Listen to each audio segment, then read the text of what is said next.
Like KMAC on Facebook and follow us on Twitter at KAMC News.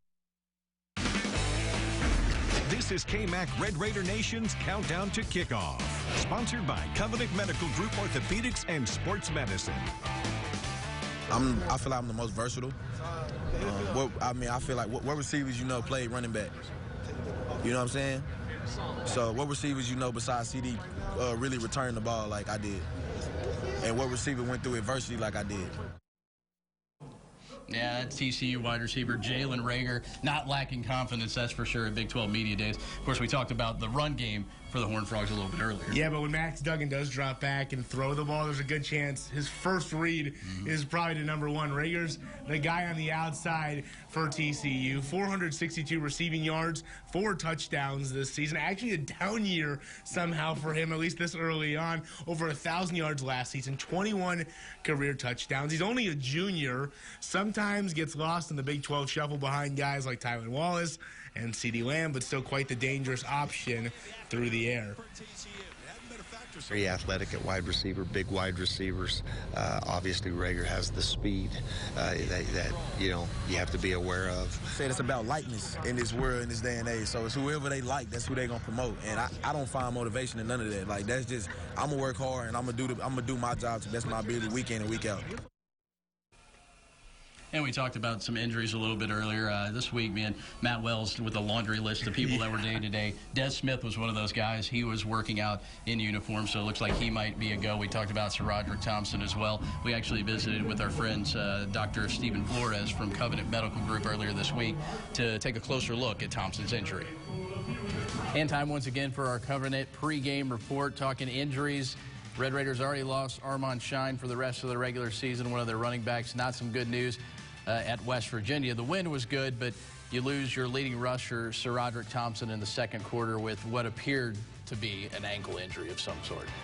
Absolutely. Unfortunately, it looks like he got rolled up on, was out for the rest of the game. The good news, it did look like he was able to put some weight on it, and that's a really good sign, for me, at least looking at these injuries in the early period. The concern is, are we dealing with a low ankle sprain or are we dealing with a high ankle sprain? And that's really determined on physical examination. But a low ankle sprain typically has a little bit faster recovery. That's when we follow the RICE treatment: rest, ice, compression, elevation. And then as the symptoms allow, I get my players back in with a brace. And typically but the time frame on that's usually about 1 to 3 weeks. A high ankle sprain is a little bit different, and sometimes that can take up to 6 weeks of recovery. Still a little unsure, but hopefully, I think it was really nice to see him up and moving. Is there a situation where they can be in a walking boot for the whole week and kind of, like you said, elevate it, keep off of it as much as possible, but still be in that walking boot and then still be back out on the field the next week? Absolutely. I mean, there's plenty of times, especially with our high-level athletes, we put them in the boot, we let those soft tissues rest and heal, we put them on anti-inflammatories, we give them some ice, and, as it gets closer to game time, it's still a game time decision, but if they're doing well and they're able to get out there and put some pressure and sprint, see what they can do. Already lost one running back. You can't afford to lose too many more guys in the backfield, especially when you want to try to control the clock and run the football. That's their key to winning football games, right? Absolutely. Yeah. We appreciate it. Thank you so much.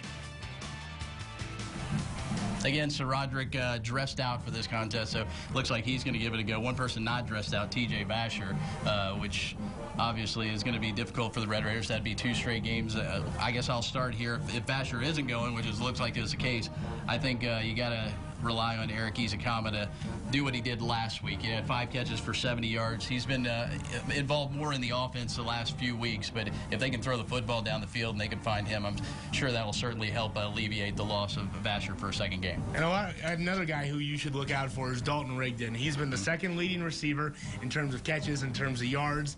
And for some reason, when you think of slot guys, do you think of guys who break big plays? Not usually. No. Dalton Rigdon has been that guy for Texas Tech so far this year. I don't have any math on this, but it seems like he's broken 2 or 3 of the biggest 5 touchdowns on the year, at least through the air. So he's the guy who I think if you get the ball in his hands, he can be dynamic, track star, fast. It's almost like he's their Jalen Reagor, but a slot guy, which, like you said, usually doesn't happen. All right, stick around. We're almost done here on Countdown to Kickoff. When we return, we give you what to watch for in this contest. But first, our Ron Roberts joins us with a look at today's weather.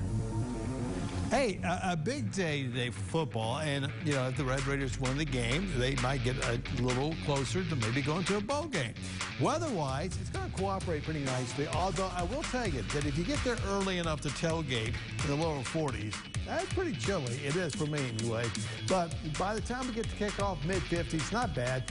Mid-60s at halftime. By the end of the game, and I don't know how long these games are going to last, TCU and Texas Tech sometimes like the last 6 or 7 hours. So it may be 68 degrees by the end of the game. For the most part, a nice day. Watching the clouds this morning, no precipitation, and the wind, not an issue for Texas Tech and TCU at the Jones.